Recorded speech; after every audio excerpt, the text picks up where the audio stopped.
Welcome to Luca is a Billionaire, where the only thing I invest in is your answers. You start by confirming the exact Prepass model and the correct battery type. For many units, this is CR 2032, but check the label.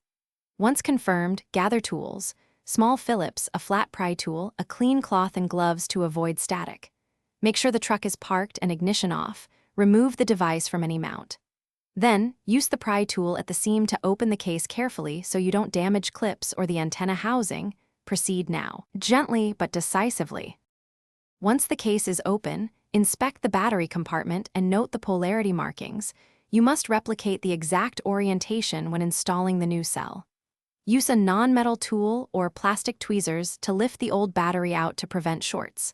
Place the new battery into the tray, pressing it under the retaining clip until it sits flush. Make sure terminals make solid contact. Then, test the latch fit and align the case halves so the seal and any gasket compress evenly before you close it. After resealing, return the device to its mount and restore power. The LED or display should indicate live status within 10 to 30 seconds.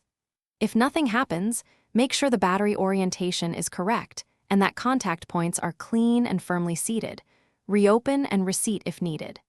If you still have issues, try a second new cell to rule out a bad battery, and then contact Prepass support or consult the service manual. One key troubleshooting tip: always recheck polarity.